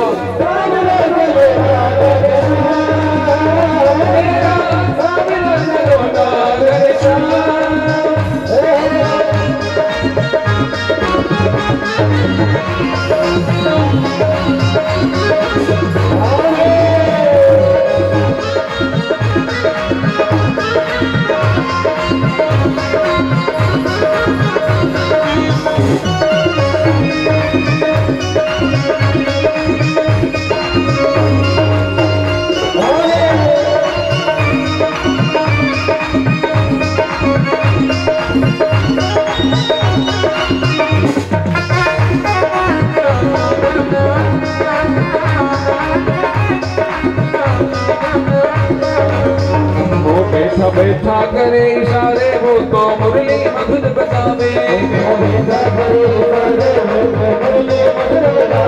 बैठा बैठा करे इशारे, वो तो मुरली मधुर बजावे, वो तो मुरली मधुर बजावे, वो तो नैनन तीर चलावे, सुन मुरली की वो ताने,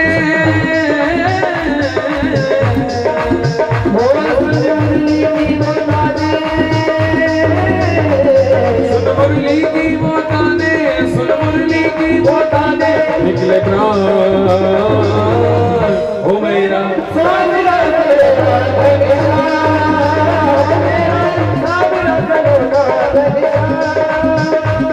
मेरा सावला सलोना,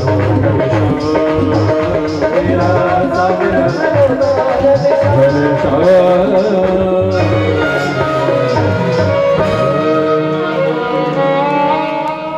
आइए भगवान की आरती में सम्मिलित हों।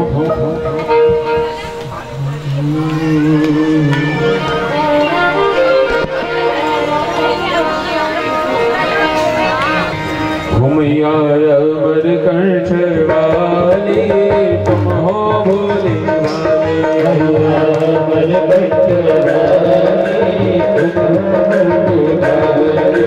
तेरे ही गुण गाते साधु बजा बजा तारी, तेरे ही गुण गाते साधु बजा बजा तारी।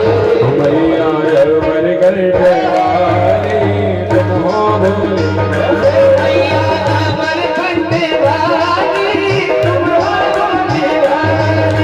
भोले मगर पर की सवारे, आंख कमल का फूल, मगर पर की सवारे, आंख कमल का फूल, सबको देते रिद्धि सिद्धि, हमें गई क्यों भूल, सबको देते रिद्धि सिद्धि, हमें गई क्यों भूल। मैया अमर कंठ वाली, तुम हो भोली, ओ मैया अमर कंठ वाली, नहीं हमारे कुटुंब कबीला, नहीं माता और नहीं हमारा कुटुंब कबीला, नहीं माता, हम तो आए शरण तिहारी, शरण पड़ेगी लाल, हम तो आए शरण तिहारी, शरण पड़ेगी लाल। मैया अमर कंठ वाली, मैया अमर कंठ वाली, धनियों को धन देते माँ, ज्ञानी को धनियों को धन देती है, अज्ञानी को ज्ञान। अभिमानी का मान हटा कर खोटी नाम निशान, अभिमानी का मान हटा के खोटी नाम निशान। अमर कंठ वाली, तुम हो भोले वाली, मैया अमर कंठ वाली, तुम हो भोले वाली। गो पापी तुमने तारे, लगे न पलकी दे, बाबा को काफी तुमके पाने लगी नकल की अब तो मैया मेरी बारी कहाँ लगाती है मैया तुम हो मैया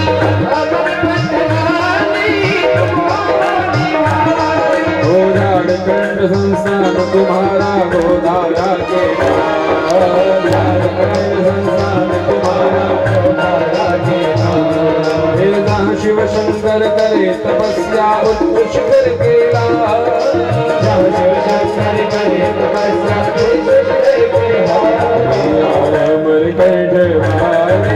तुम हो भोले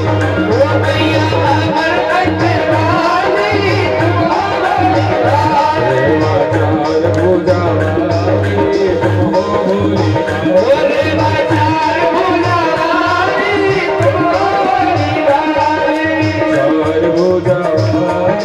तुम हो भोले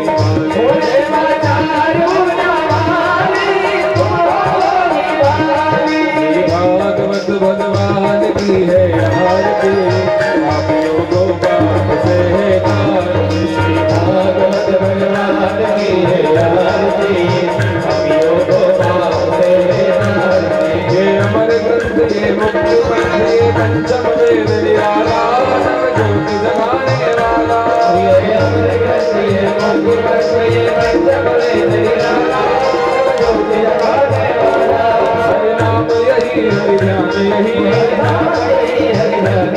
जग के मंगल की आरती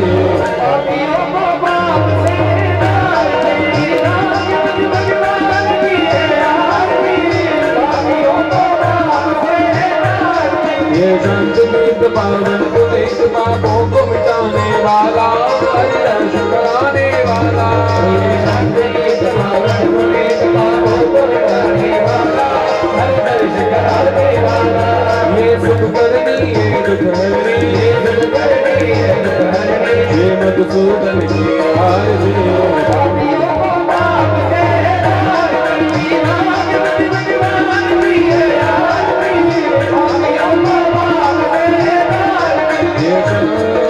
मधुर बोध सतपंथ घोट सतमार्ग बताने वाला को बनाने वाला ये मधुर बोध सतपंथ घोट सतमार्ग बताने वाला को बनाने वाला श्री राम यही श्याम यही श्री राम यही राजा राम यही सीता राम यही और नारद की आरती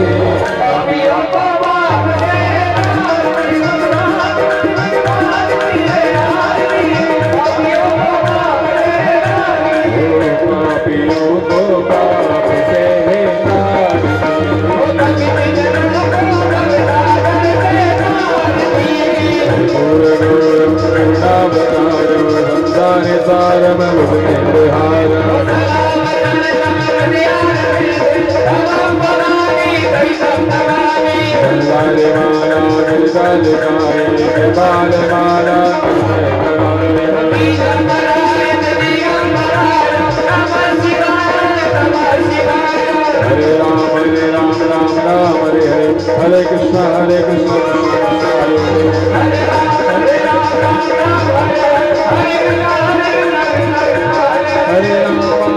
हरे राम राम राम हरे हरे